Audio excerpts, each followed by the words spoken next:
sobre los sucesos del 21 de enero en mi país, que precisamente nació sobre la base de historia inmediata en historia a debate. Así es que esta rama historiográfica está pues legitimada en historia a debate y ya no es posible debatir si esta es o no posible, ya que tiene una existencia real.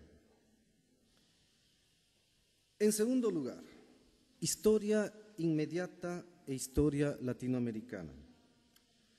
No hay duda que la historia es una ciencia institucionalizada en América Latina, la única que ha alcanzado ese rango. Forma parte del acervo cultural de nuestros países, del sistema educativo, de los programas nacionales oficiales y del civismo oficial. La historia, sin embargo, desde esta perspectiva, se reduce al estudio del pasado, no aborda lo contemporáneo y peor, lo inmediato.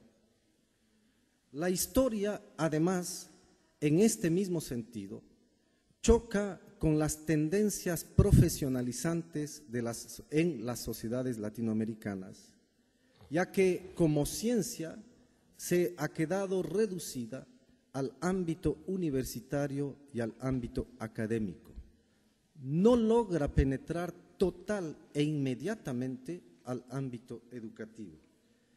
Y además pugna contra los esfuerzos de privatización cultural y de neoliberalismo inmediato, porque las nuevas generaciones parecen preferir ese tipo de profesión inmediata, urgente, neoliberal, a tal punto que en la región se privilegia el estudio de la economía, de la administración de empresas, y la historia parece ser relegada al simple estudio del pasado o complementario a los estudios de las carreras profesionalizantes, útiles y prácticas para el presente.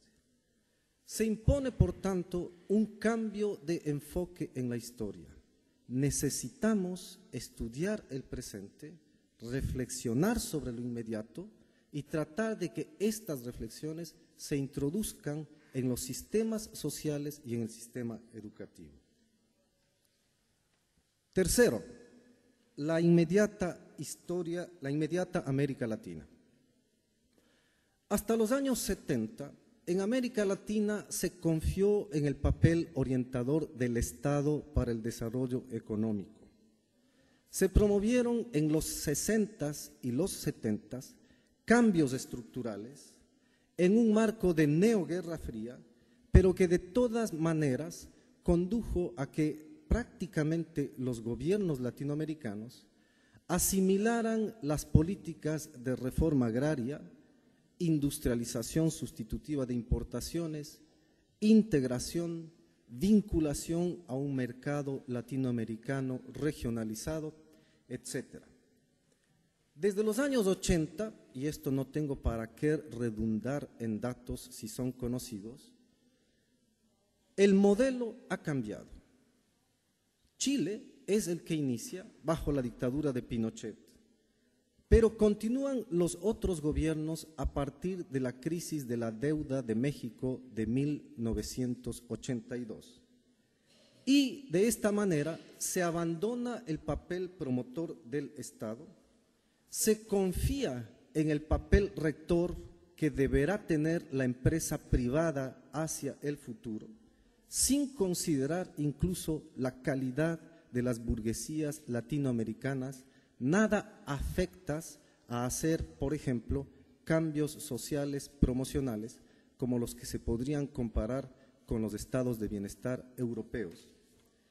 Estas políticas económicas de corte neoliberal afianzan el problema de la deuda externa, los condicionamientos del Fondo Monetario Internacional, los mercados liberados, la flexibilización laboral, reafirman la dependencia frente a los Estados Unidos, bajo un marco de hegemonía unipolar de esta nación después de la caída del socialismo real. Y sin embargo, los resultados económicos de la región son realmente magros. Ningún país latinoamericano crece más allá del 5% anual, todos mucho menos. Hay una reprimarización de las economías latinoamericanas. El comercio externo se ha vuelto aún más vulnerable. El dominio del capital transnacional está presente en la vida cotidiana. Hay un fracaso de la integración, incluyendo el proyecto más exitoso que es el de Mercosur. Y hay un esfuerzo de continentalización subordinada para constituir el ALCA y hacerlo ahora a través del mecanismo de los tratados de libre comercio. Los resultados sociales, sin embargo, son más impactantes de lo que uno puede esperar. En América Latina, se puede seguir, por ejemplo, el estudio Desigualdad en América Latina y el Caribe, ruptura con la historia, que lo acabó de publicar el PNUD, y considerar que según este estudio, el decil más rico se queda con el 48% del ingreso en América Latina. Uruguay, el país con menos desigualdad, está lejos del país menos equitativo de Europa.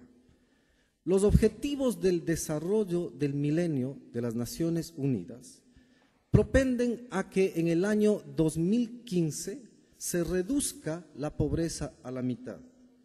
Esto, según estudios de la CEPAL, no será posible en todos los países. Chile